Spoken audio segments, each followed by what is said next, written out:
On April 19, 2024, we flew to Lisbon, the capital of Portugal. At the airport, we were approached by someone who offered to drive us into the city. After dropping off our luggage at a luggage storage shop in the Bairro Alto neighborhood of Lisbon, we walked to the Carmo convent. Building of the convent and church began in 1389. On All Saints' Day, 1755, while many people were attending Mass, one of the largest earthquakes in Europe occurred off the coast of Portugal. The roof of this church and many others collapsed. Of Lisbon's 270,000 citizens at the time, about 10,000 may have died during the earthquake and the subsequent tsunami. On the grounds of the Carmo convent is a statue of St. John of Nepomuc. We also saw his statue and plaque on the Charles Bridge when we visited Prague in 2021. The small museum at the convent contains azulejo tile panels and a somewhat random collection of other artifacts. It's too imagination.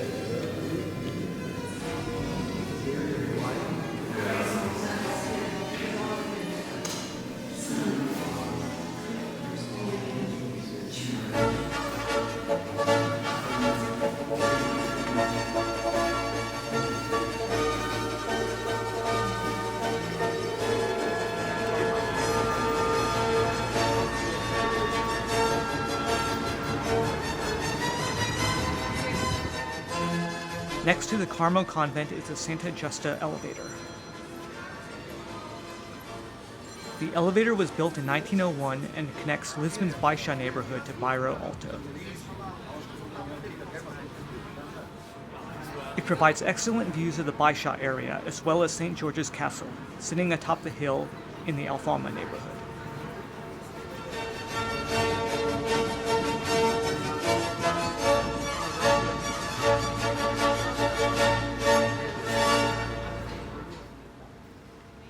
The Sal Rocket Church was built in the 16th century. While it looks fairly plain from the outside, the inside is rather ornate.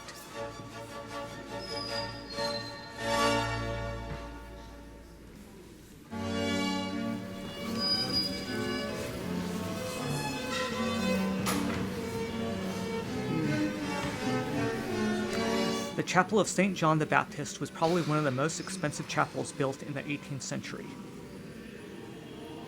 It was made in Rome, disassembled, and shipped to Lisbon in 1749.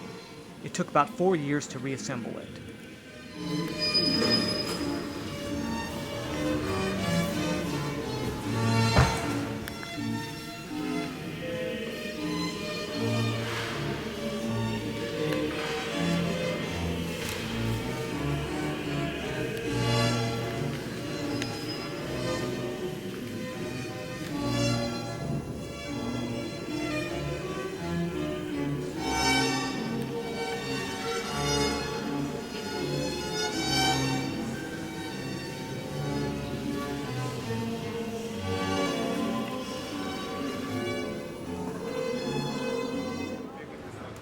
After having lunch in Bairro Alto, we walked down to the Baixa neighborhood. This area was completely destroyed during the earthquake of 1755 and rebuilt based on plans by the Marquês de Pombal.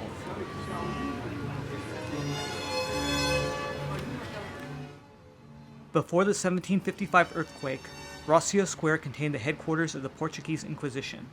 It now contains one of Lisbon's main train stations and the National Theatre.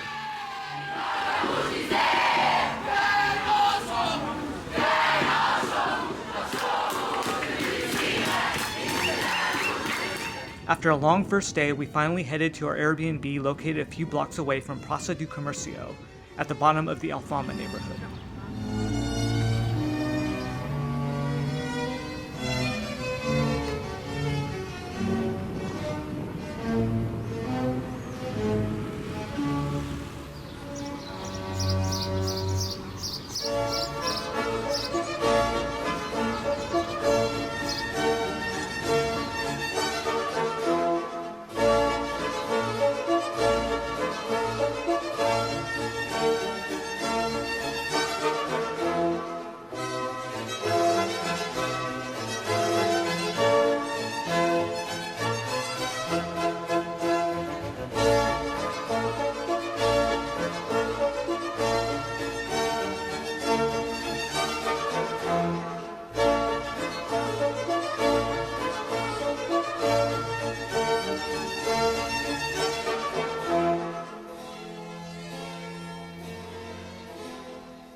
On our first full day in Portugal, we took a 2-hour regional train from Santa Apollonia station to Tomar.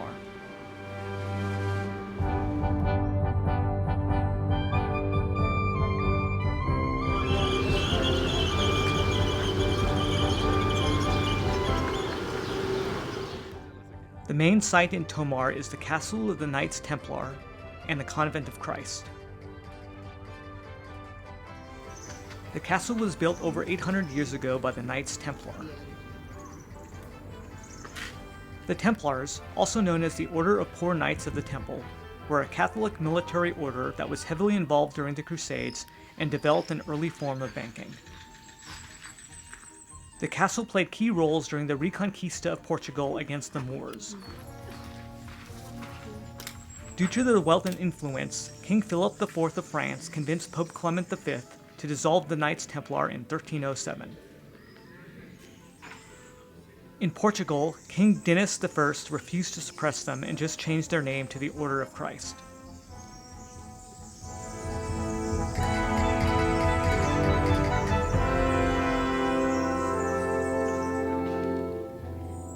Many of the newer and more ornate sections of the Convent of Christ were built in the 1400s during the rule of King Manuel I, who was also a Grand Master of the Order of Christ.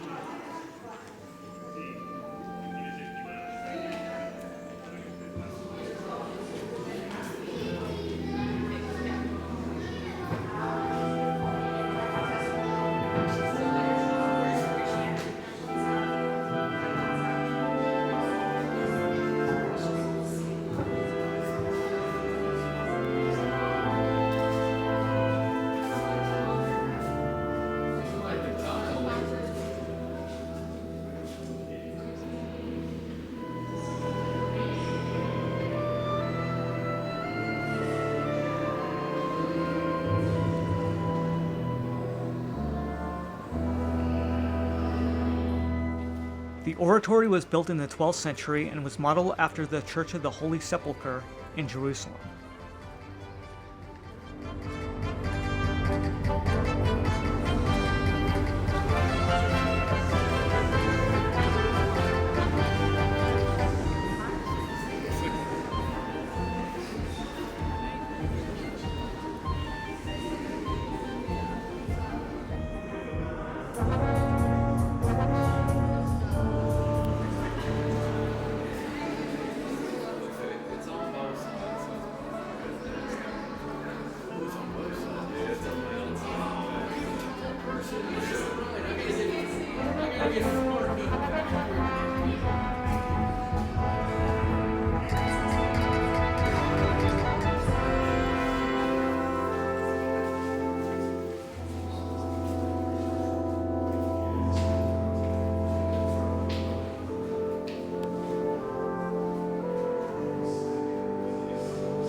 Yeah, that's true.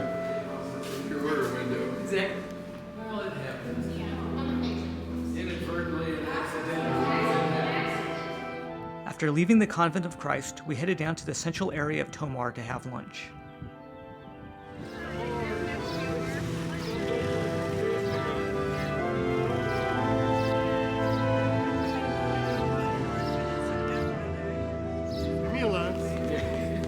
On the road, it's like it's really like not big enough for 2 cars.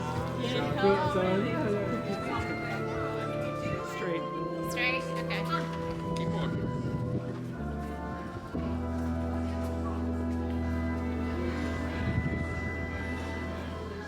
Before heading back to Lisbon, we made a very quick stop at the Matchbox Museum, which has over 80,000 matchboxes from all over the world on display. I'm not taking a picture. No.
On Monday, April 22nd, we took 2 Ubers from our Airbnb in Lisbon directly to the Pena Palace in Sintra.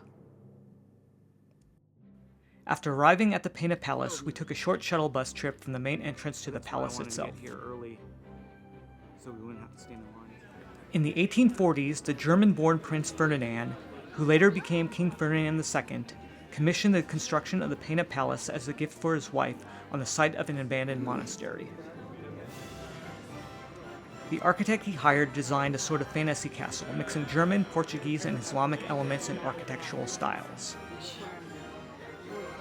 The palace became a summer residence for the Portuguese royal family until the royal family fled Portugal during the Republican Revolution of 1910. In 1995, Pena Palace became classified as a UNESCO World Heritage Site and is considered one of the 7 wonders of Portugal by the Portuguese Ministry of Culture.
There are excellent views of the Moorish castle from the walls of the Pena Palace. The castle was originally built by the Moors in the 8th and 9th centuries and was taken by Christian forces in 1147. The current Moorish castle is a restoration that occurred during the 19th century. Leaving Pena Palace, Crazy Ivan took us on a white-knuckle drive down into the center of Sintra where we had lunch. Oh, I think he is. I think that's why he was laughing. After lunch, we walked to the Quinta da Regulera. The palace and gardens were built by a very wealthy monarchist and was mostly completed by 1912. One of the main features of the gardens is the initiation well. The well is sort of an inverted tower with a spiral staircase that leads 90 feet below ground to a series of tunnels. While some believe that the initiation well was built to be used in Freemason rituals, more than likely it was simply built to show off the landowner's wealth.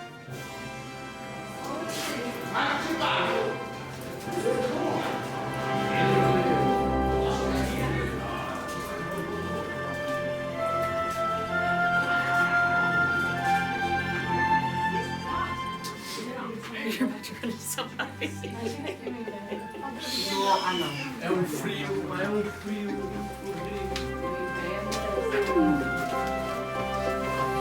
Beautiful. It's so beautiful. Hello.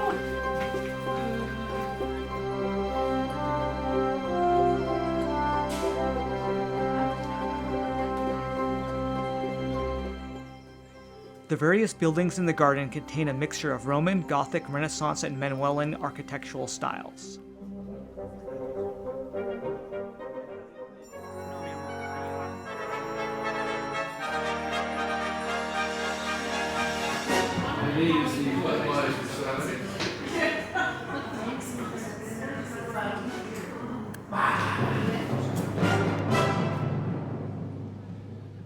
We walked back to central Sintra and admired the views of the Moorish castle and the National Palace of Sintra.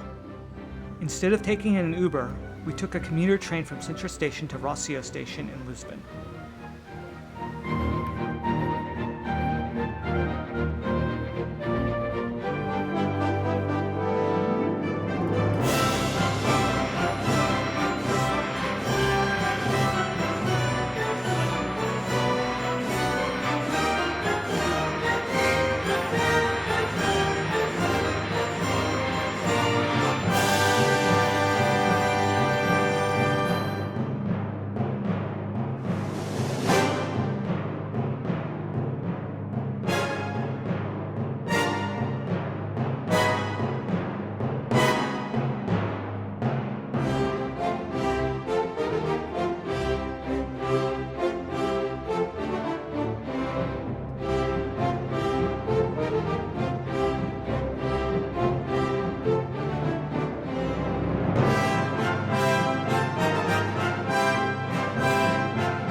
On our last full day in Lisbon, we took a very modern trolley to Belem.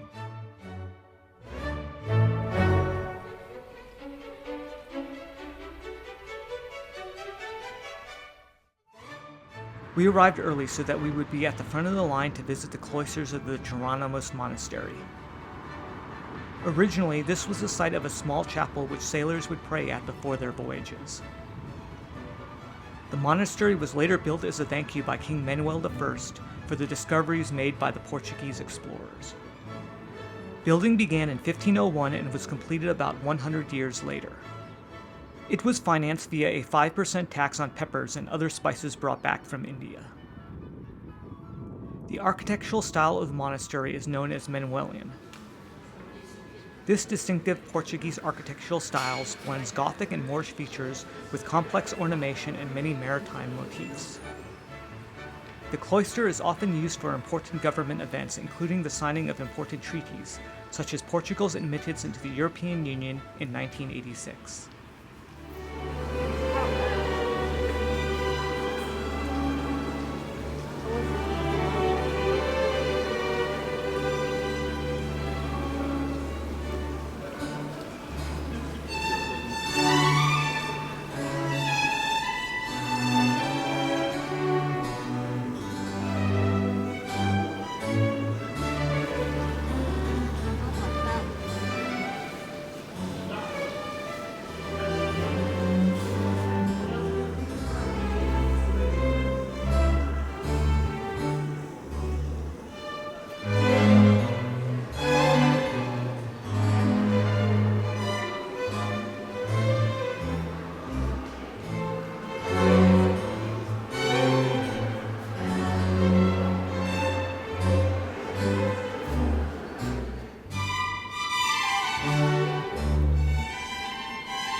The Church of the Geronimos Monastery contains the tomb of Vasco da Gama, who is credited with discovering the sea route to India around Africa's Cape of Good Hope. The elephants supporting some of the tombs in the church represent Portugal's power in the Far East.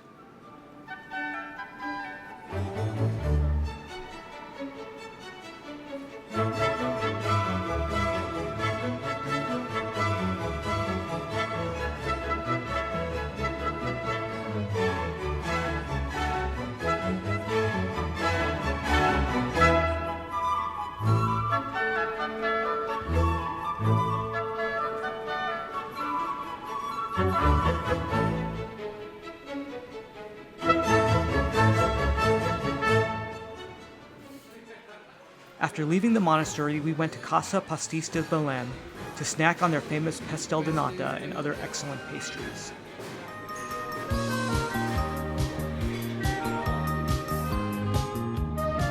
We next took a short tram ride and then walked to see the Belem Tower. It was built between 1515 and 1520 and once protected Lisbon's harbor.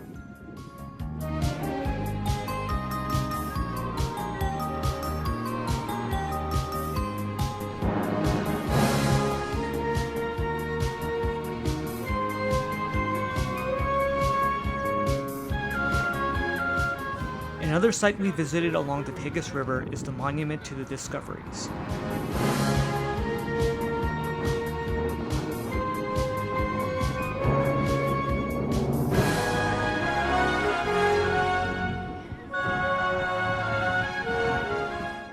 It was originally constructed for the 1940 World's Fair and was reconstructed in 1960 to honor the 500th anniversary of the death of Prince Henry the Navigator.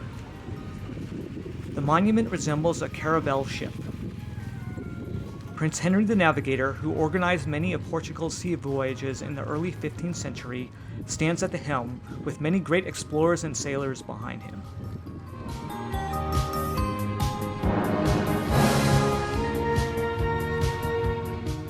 The top of the Monument of the Discoveries provides excellent views of the 25th of April Bridge and the Christ the King monument across the river. From Belem, we made a quick stop at the timeout market, and then the majority of the group headed back to the apartment. But a few of us decided to venture forth and walk through the Alfama neighborhood. We took two somewhat hidden elevators up to a nice spot that provided excellent views of the Baixa and Bairro Alto neighborhoods. The Alfama is Lisbon's oldest neighborhood. It has been mostly occupied by sailors and fishermen since the 6th century. Since the 1755 Lisbon earthquake did not destroy much of the Alfama, its labyrinth of narrow streets and small squares have survived to this day. At the top of the hill is St. George's Castle. It was originally built in the 11th century by the Moors and then taken over by the Portuguese in 1147.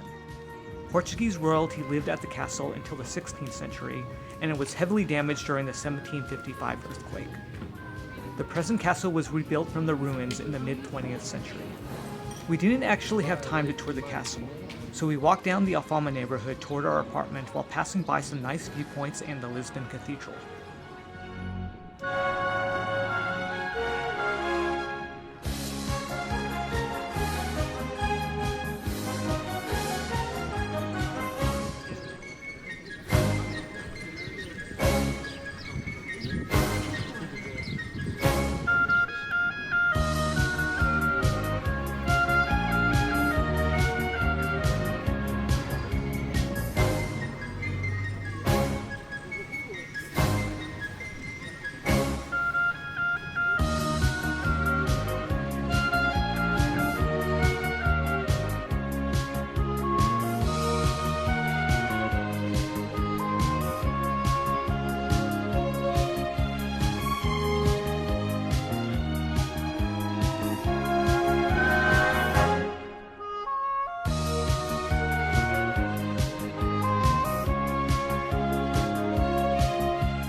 On April 24th, we took a high-speed Alpha Pendular train from Lisbon Santa Apollonia station to Porto's Campania station.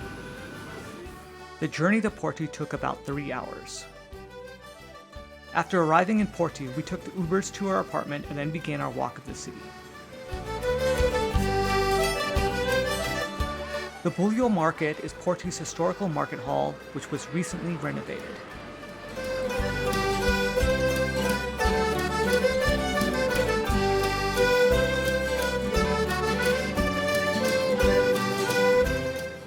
The Imperial McDonald's, as it is known, is considered one of the fanciest McDonald's restaurants in Europe.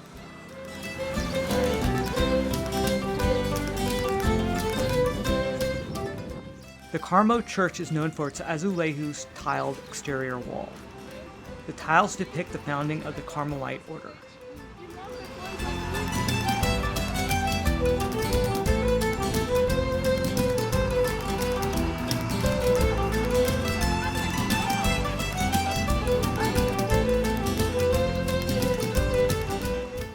The Clérigos Church and Tower was completed in 1763 and is one of the symbols of Porto.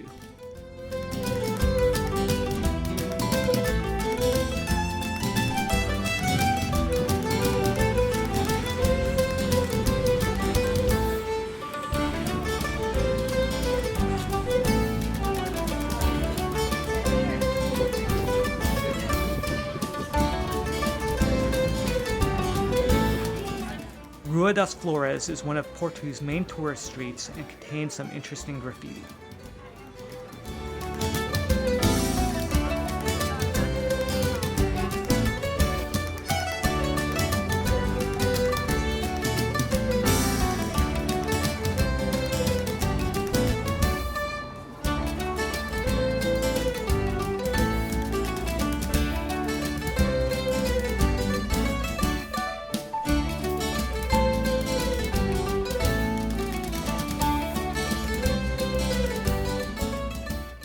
The Church of São Francisco is Porto's only Gothic-style church.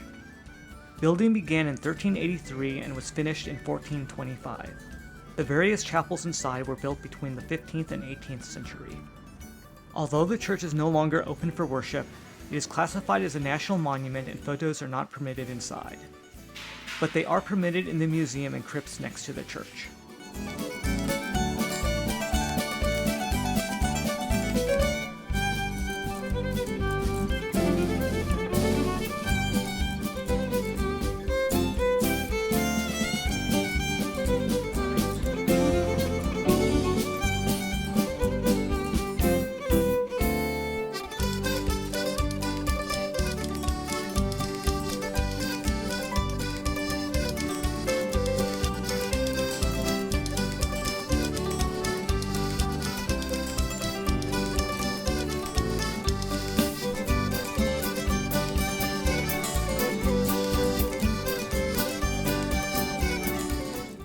The last part of our walk on our first day in Porto was along the Ribeira waterfront area.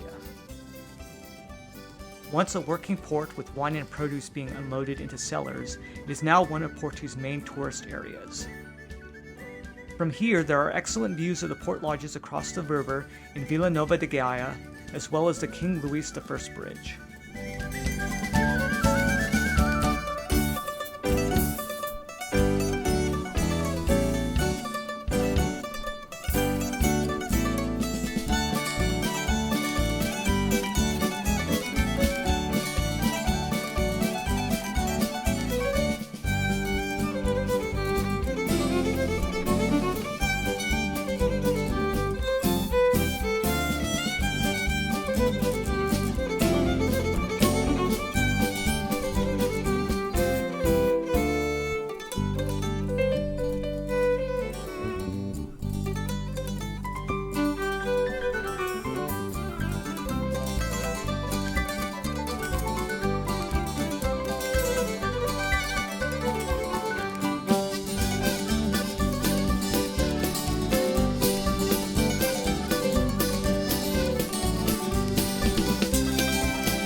April 25th, we got up really early and walked to São Bento train station to take a 2.5-hour train ride up the Douro River.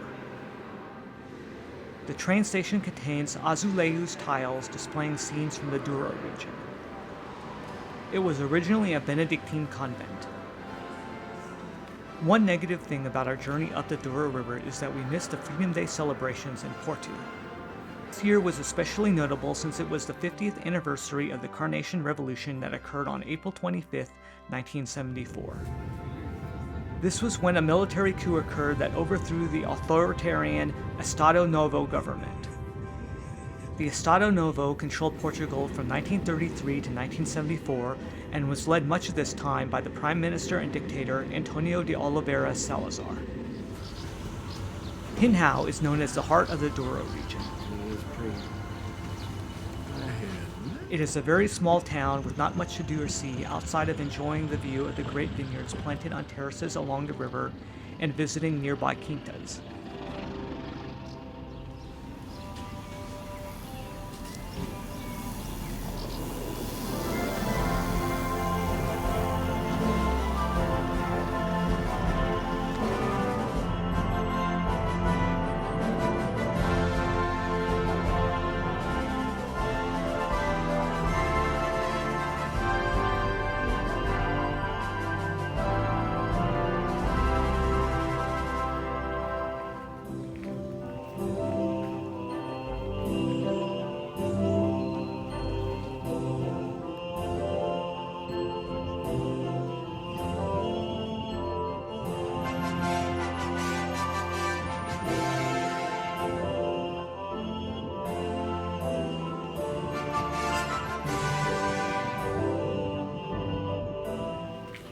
We visited the Quinta do Bonfim for a tour and wine tasting. This wine estate is owned by the Symington family, which is one of the major producers of premium ports and one of the top producers of Portuguese wines.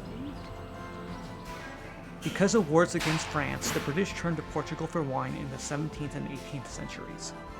But the long sea voyage from Portugal to England caused the wine to go bad. Port was invented when it was discovered that fortifying the wine with brandy would help maintain the quality of the wine during the long voyage. In 1756, Marquis de Pombal demarcated the Douro region and only true port wine can be produced here. Historically, wine barrels would be transported by small boats down the Douro River to Porto, where they would be stored and aged. But nowadays, the wine is typically transported via tanker trucks.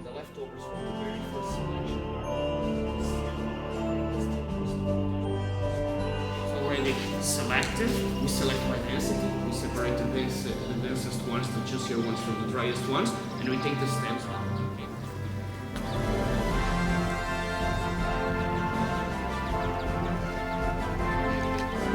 That it's aged in also in Pinhao as a ruby color or a kind of ruby color, and they maintain fresh flavors, young flavors, and all the primary flavors from the berries and fresh ones.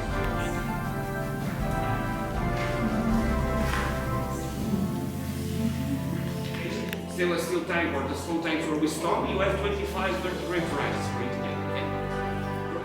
Since we were going to a port wine lodge the next day, our tasting consisted of 3 Douro DOC table wines. After the tasting, we enjoyed the views from the Quinta's patio and then took the train back to Porto.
On the morning of our last full day in Portugal, we walked a few minutes from our Airbnb to the Porto Cathedral.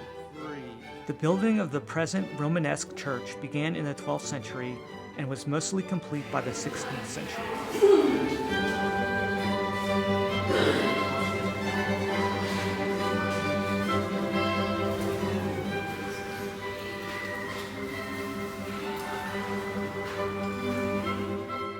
There are excellent panoramic views of Porto from the top of the cathedral.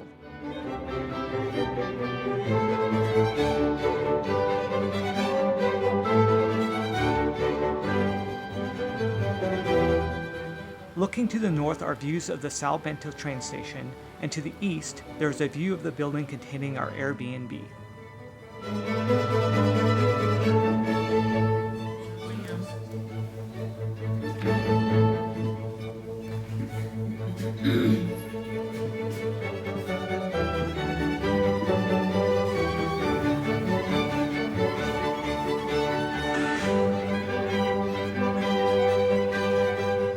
Porto Cathedral was where Henry the Navigator was baptized, and has been the site of many royal weddings, including the wedding of King Charles I to Philippa of Lancaster in 1387.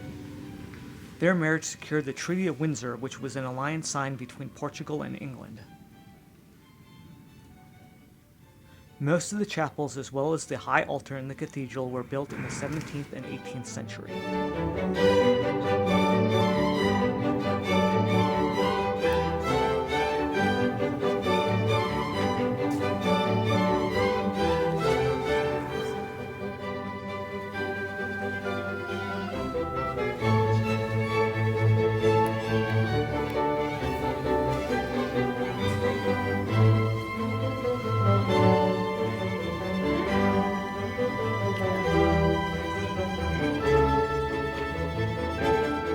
The King Louis I Bridge was built between 1881 and 1886 and was designed by a protege of Gustav Eiffel.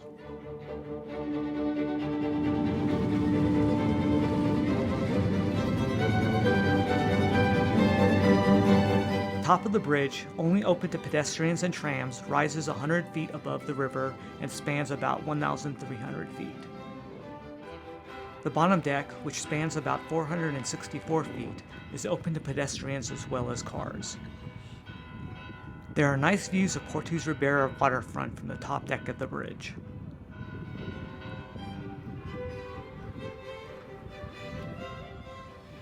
After crossing the bridge, we entered Vila Nova de Gaia, which is technically a separate city from Porto.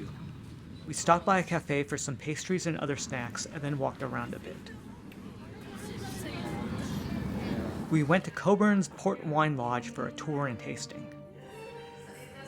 Coburn's is one of the port brands owned by the Symington family estates.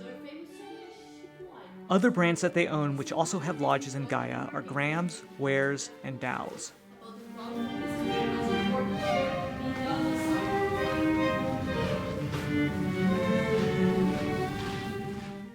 Coburn's is one of the last port producers who still have a working cooperage. The coopers maintain and repair thousands of barrels and casks used to age port wine.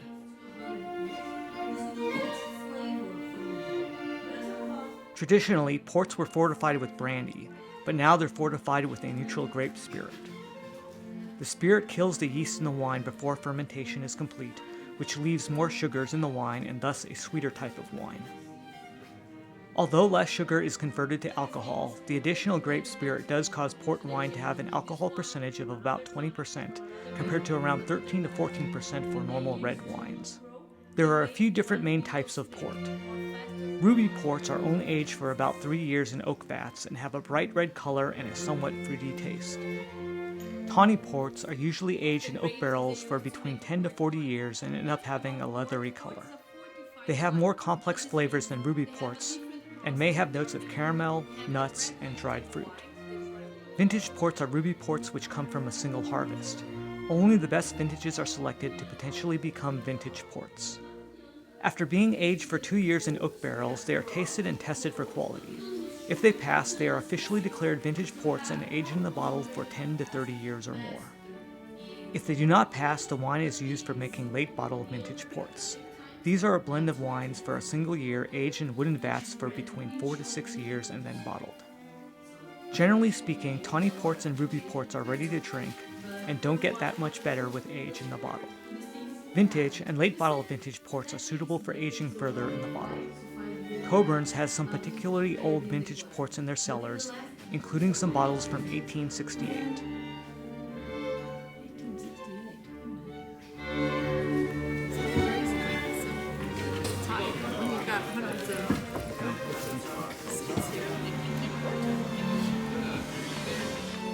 After our port and wine tasting, we walked to the food court at Mercado Birra Rio for lunch.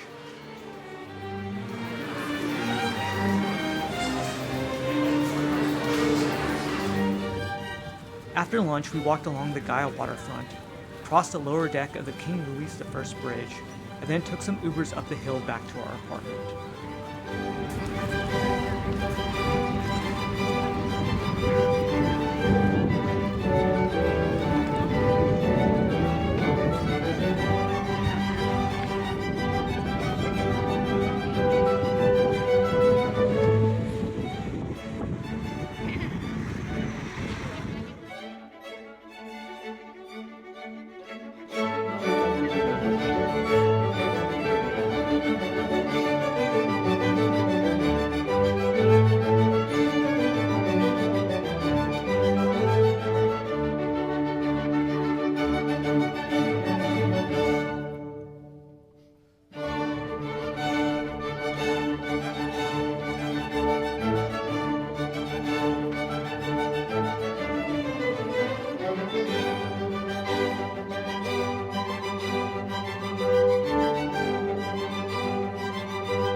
On the morning of April 27th, we took 2 Ubers to Porto's airport and then flew to Newark and then back to Nashville.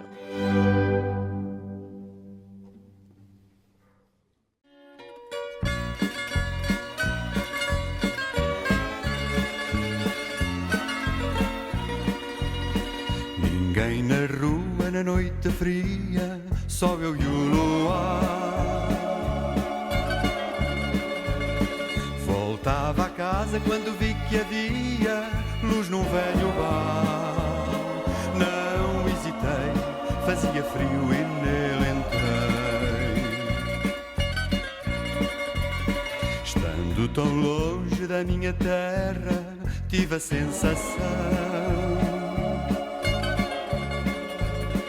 de ter entrado numa taberna de Braga ou Monção.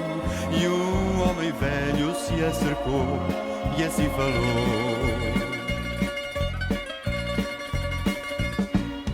vamos brindar com vinho verde que é do meu Portugal. E o vinho verde me fará recordar a aldeia branca que deixei atrás do mar. Vamos brindar com verde vinho para que possa cantar canções do Minho que me fazem sonhar com o momento de voltar ao lar. Falou-me então daquele dia triste o velho Luís, em que deixara tudo quanto existe para o fazer feliz. A noiva, a mãe, a casa, o pai e o cão também. Pensando agora naquela cena que na estranja vi, Recordo a mágoa, recordo a pena que com ele vivi. Bom português, regressa breve e vem de ver.